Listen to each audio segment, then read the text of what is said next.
Hello and welcome back to our journey through the book of Genesis. Today, we're diving into one of the most pivotal and visually stunning chapters, Genesis 28.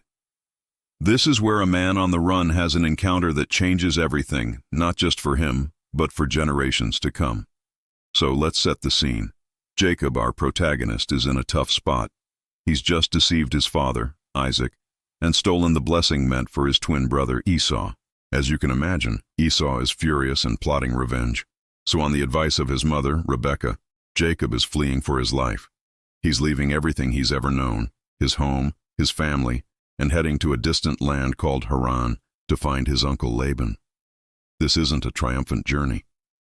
Jacob is alone, probably scared, and uncertain about the future. He's traveling through the wilderness, a fugitive with nothing but the clothes on his back. As evening falls, the sun sets, and he finds himself in a random place. Exhausted, he grabs a stone to use as a pillow. Can you imagine how uncomfortable that must have been? And lies down to sleep under the open sky. And right there, in that moment of vulnerability and exhaustion, something extraordinary happens. Jacob has a dream, but this isn't just any dream. He sees a magnificent stairway, or a ladder, set up on the earth, and its top reaches all the way to heaven. And on this stairway, he sees angels of God ascending and descending. It's a breathtaking image, a direct connection, a bridge between the earthly and the divine. This isn't just a random vision. It symbolizes a constant, active communication between heaven and earth. At the very top of this stairway, standing above it, is the Lord himself, and God speaks directly to Jacob. This is a monumental moment. Remember, Jacob has been a deceiver, a schemer. He's not exactly what we might call a model of faith at this point. Yet God shows up for him. God introduces himself. I am the Lord, the God of your father Abraham and the God of Isaac.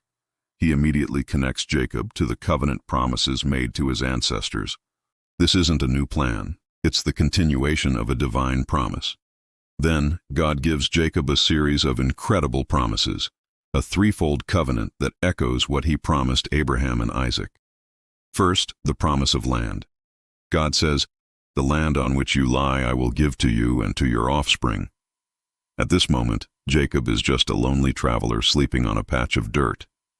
But God sees the future, and he promises that this very land will belong to his descendants. Second, the promise of descendants. God tells him, "Your offspring shall be like the dust of the earth, and you shall spread abroad to the west and to the east and to the north and to the south." Jacob is currently single and childless, but God promises him a family so vast it would be countless, spreading out in every direction. And third, the promise of blessing. God says, "And in you and your offspring shall all the families of the earth be blessed." This is the ultimate purpose. Jacob's family line will be a source of blessing for the entire world. This is the promise that ultimately points toward the future Messiah. But God doesn't stop there. He adds a personal promise, a word of comfort that Jacob desperately needs to hear in that moment. He says, "Behold, I am with you and will keep you wherever you go and will bring you back to this land, for I will not leave you until I have done what I have promised you." Think about that. I am with you. For a man who is utterly alone and on the run, what could be more powerful? It's a promise of presence, protection, and provision. God essentially tells Jacob, "I've got your back. Go on this journey, and I will be with you every step of the way, and I will bring you home safely." This isn't conditional on Jacob's perfection. It's based on God's faithfulness. When Jacob wakes up from this dream, he's shaken to his core. He's not just refreshed from sleep. His entire perspective has shifted. He says, "Surely the Lord is in this place, and I did not know it." It was just a random spot to him, but now he realizes it's holy ground. He's filled with awe and a little bit of fear, saying, "How awesome is this place? This is none other than the house of God, and this is the gate of heaven." The place that seemed like nowhere special is now recognized as a direct portal to the divine presence. So Jacob does something to mark the occasion. He takes that stone he used as a pillow, that symbol of his hardship, and he sets it up as a pillar. He anoints it with oil, consecrating it as a memorial. He renames the place Bethel, which means house of God. He transforms a symbol of his difficult journey into an altar of worship. Then, Jacob makes a vow. This is his response to God's incredible unconditional promise. He says, "If God will be with me, and will keep me in this way that I go, and will give me bread to eat and clothing to wear, so that I come again to my father's house in peace, then the Lord shall be my God."